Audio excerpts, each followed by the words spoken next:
Re-bienvenue sur le podcast Attitude. Je suis Karine Ruel et je suis tellement reconnaissante que tu es là aujourd'hui. Un gros merci d'être là. Je viens de regarder les stats juste avant d'entrer pour faire cet épisode-là, pour l'enregistrer, et on est rendu à 55 000 downloads, téléchargements sur le podcast. Je trouve ça énorme.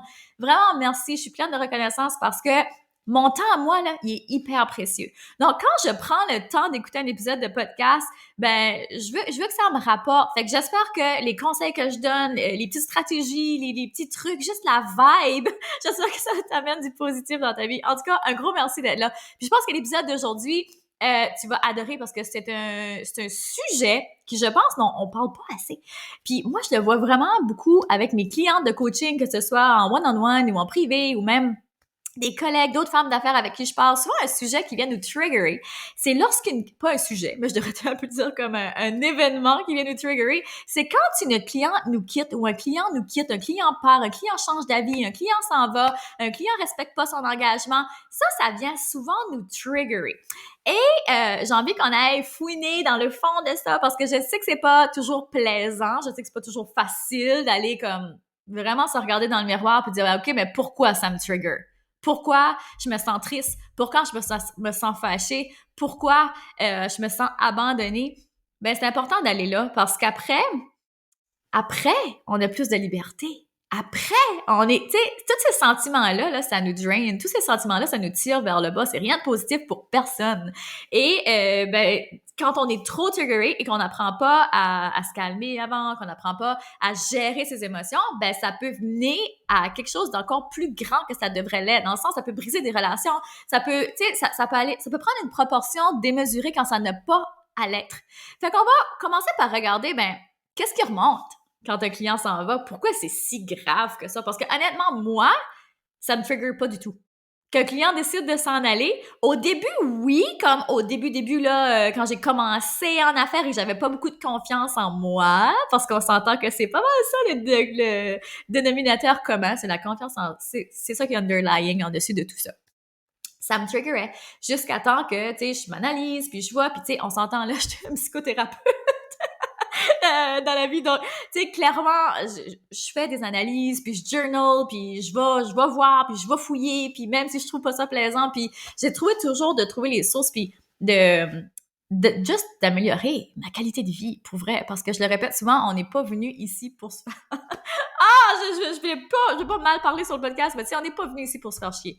Fait que, désolée du langage, je suis vraiment désolée, mais Audrey, il n'y a pas d'autre façon de le dire pour que le message passe aussi clair que ça. Donc, pour vrai, quand une cliente part, bon, puis qu'on se sent triggered, qu'on se sent triste, qu'on se sent... Parce que souvent, qu'est-ce qui remonte? Tristesse, abandon, infériorité, hein? Je me sens pas bonne assez. Si la cliente est partie, ça veut dire que mon coaching était pas bon assez. Ça veut dire que moi, je suis pas assez une bonne coach. Ça veut dire que moi, si c'est un service, un produit, oh, mon produit est pas assez bon. Sérieusement, ça a probablement même pas rien à voir avec ça. Mais c'est la première chose qui remonte. Aussitôt qu'une personne part, aussitôt qu'une personne nous quitte, ben, tout de suite, c'est comme, ouf, ça vient me chercher vraiment creux en dedans parce que tout ce qu'on prend le temps de créer, en tout cas, moi, tout ce que je crée, j'ai mis mon corps, mon cœur, mon âme, pas mon corps, désolée, mon corps n'est pas de vendre, mais j'aimais beaucoup mon cœur et mon âme, puis, tu sais, je donne tout ce que j'ai, puis je veux créer le plus de qualité puis de valeur dans la vie des gens. Fait que c'est certain que quand une cliente décide de partir ou de pas continuer un engagement ou peu importe, ben, ça peut facilement venir nous atteindre. Fait que, pour vous aider avec ça, numéro 1, ben, d'aller regarder, OK, ben, qu'est-ce qui remonte? C'est-tu un sentiment d'abandon? OK. Y a-tu quelque chose, tu sais, ouais, qu'est-ce qu'il y a d'autre en dessous de ça? C'est-tu un sentiment d'infériorité? Est-ce que je suis assez? Parce que moi, je peux te dire tout de suite, t'es assez.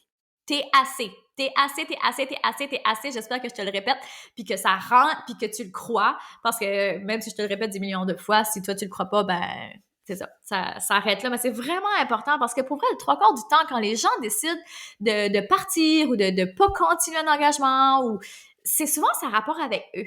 Ça peut avoir rapport à plein de choses. Ça peut être un problème financier. Ça peut être un problème, eux autres même, d'engagement. Tu sais, il y en a beaucoup qui vont acheter des programmes ou prendre du coaching puis ils vont penser que leur vie va changer, genre, dans les 3 premières sessions ou dans les... Tu sais, ils vont changer vraiment très rapidement. La mentalité des gens maintenant, c'est comme...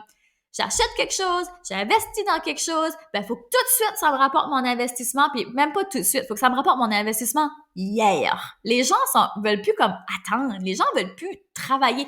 Puis là, je dis les gens, puis je veux pas que ça soit une généralisation ici parce que c'est pas vrai, c'est tellement pas comme ça, puis je suis certaine que si tu m'écoutes ici sur ce podcast ici, c'est parce que tu crois dans travailler, dans avancer, dans faire le travail, dans manger ses croûtes.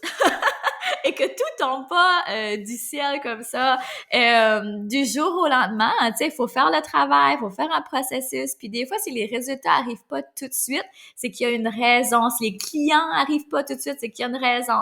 Fait que je crois beaucoup dans le free will. Donc, c'est une des raisons pourquoi ça me trigger zéro maintenant. Si j'ai une cliente qui vient en plein milieu de coaching, elle décide que, sais-tu quoi, ben, à partir de maintenant, ben, souvent l'excuse que les gens vont donner, c'est l'argent, là.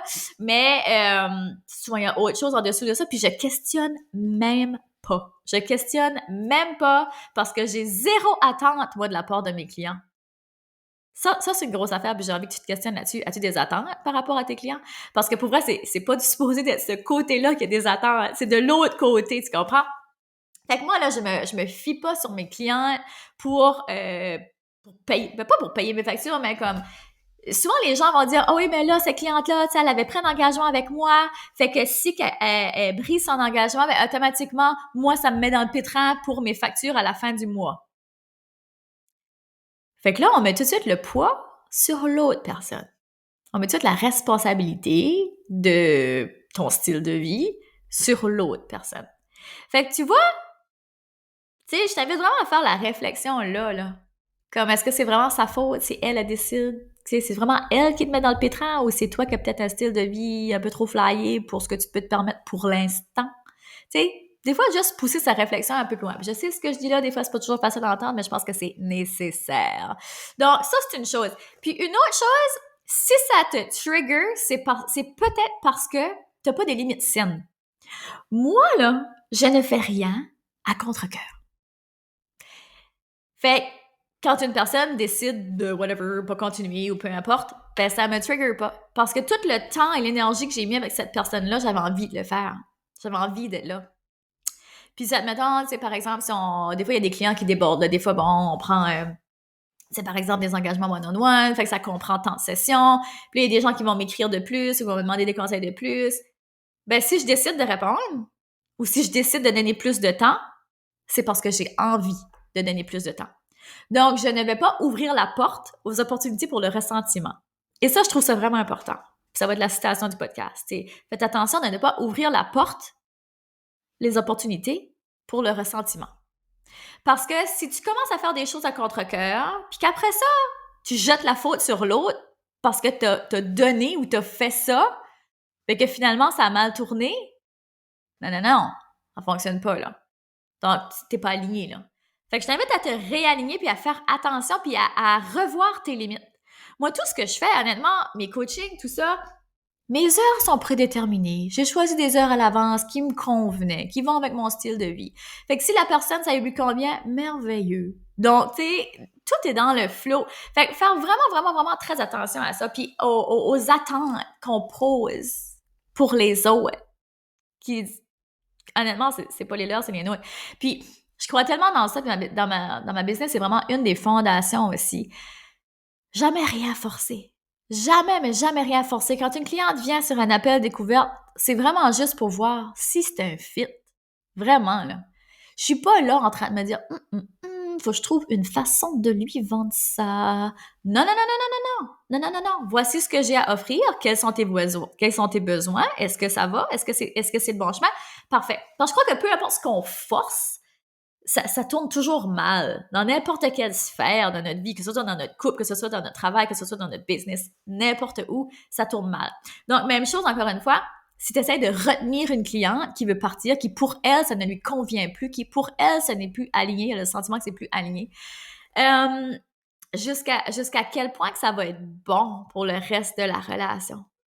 Fait que, à partir du moment où la personne décide de partir, puis là, ici, là, on pourrait aller comme dans différents degrés. Là, il faut faire attention aussi parce que je sais qu'il y a des gens qui abusent du système. Tu sais, par exemple, pour les formations, moi, des gens qui ont consommé le matériel, c'est très rare que je vais les rembourser. parce que tu as consommé le matériel, tu sais, versus si c'est par exemple du coaching et que la personne est rendue à telle séance, bon, ben, elle n'a pas payé pour les autres sessions, ben je vais pas la forcer à payer pour d'autres sessions parce que elle m'a pas, elle m'a pas encore payé, elle n'a pas consommé. Elle n'a pas consommé le contenu. Fait qu'il y a des nuances là-dedans et, euh, et je crois sincèrement et je sais que j'attire des femmes qui veulent faire le travail. Je n'attire pas de profiteuses dans mon univers. C'est très rare. Et la raison pourquoi j'attire pas de profiteuses, je pense que c'est parce que je ne suis pas une. On attire qui on est.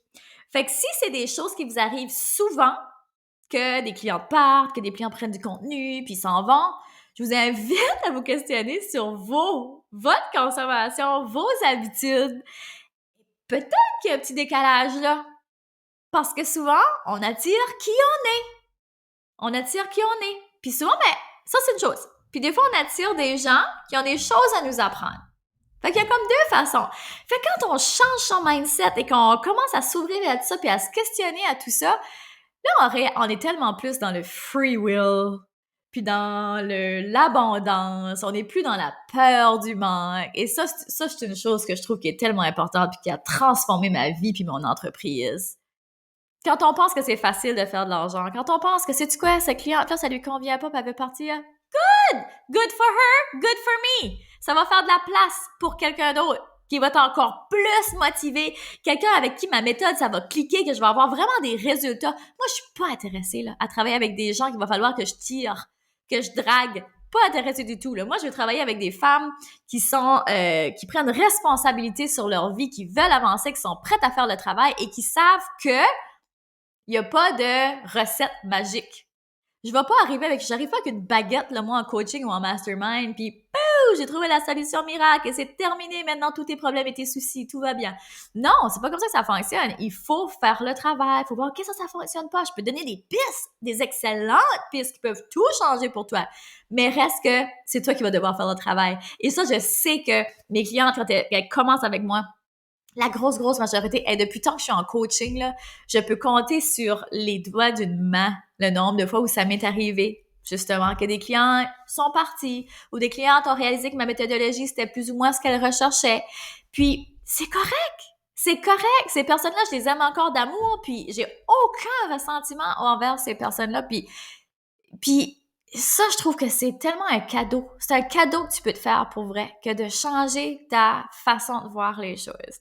Fait en tout cas, j'espère que cet bref épisode ici, ça t'a aidé, que ça t'a juste fait un petit déclic. Moi, c'est tout. C'était mon seul but avec cet épisode-là. Puis, je veux vraiment t'inviter à prendre la responsabilité. La responsabilité de ton ressentiment. Parce que si ce ressentiment-là est là, va regarder pourquoi. Va regarder pourquoi. That's it. Donc, j'espère que t'as aimé. Si t'as aimé, prends un screenshot, va le sharer sur les réseaux sociaux parce que clairement, c'est un sujet qui est super populaire. C'est un sujet que beaucoup de gens ressentent puis des fois, osent pas dire. Mais j'espère que ces pistes-là, en tout cas, ça va ramener dans l'alignement puis aux personnes avec qui tu vas partager aussi, que ça va les ramener dans l'alignement puis que ça va juste créer plus d'espace, plus de liberté, plus d'abondance. Parce que quand on retient des sentiments we hold on to, comme on s'attache à des sentiments comme la rage, l'abandon, l'infériorité, je suis pas bonne assez, le ressentiment, c'est tout du négatif, là. Ça laisse pas de place pour plus d'abondance, plus de clients en ligne. Donc voilà, j'espère que vous avez aimé. Si tu as aimé, partage, ça ferait vraiment plaisir. Puis si tu viendrais me donner une petite review pour le podcast, j'aimerais encore plus. J'apprécie tellement ça, guys, que vous laissez des petites... là, je parle au-dessus, ou vous... Je suis désolée, mais c'est que c'est difficile pour moi de parler en dessus et le vous. Je pense que l'énergie est quand même la même quand je parle que j'utilise le dessus ou le vous, peu importe. Tu sais, ça reste que, en tout cas, j'espère que, tu sais, que tu sens que je te parle à toi. Qu'écoute, c'est surtout ça. Mais je sais qu'il y a beaucoup de gens qui écoutent le podcast, fait que des fois, mon cerveau, il fait comme vous. Fait qu'en tout cas, gros merci d'avoir été là. Gros bisous, je t'aime fort, fort, fort. À très bientôt. Et si je peux pas dire dans des petits conseils, continue à inspirer le monde comme tu fais aujourd'hui. Continue des petites étapes. Continue à travailler sur toi parce que le monde a vraiment besoin de ce don spécial que seulement toi détiens. Gros bisous. Love you. On s'en parle très bientôt.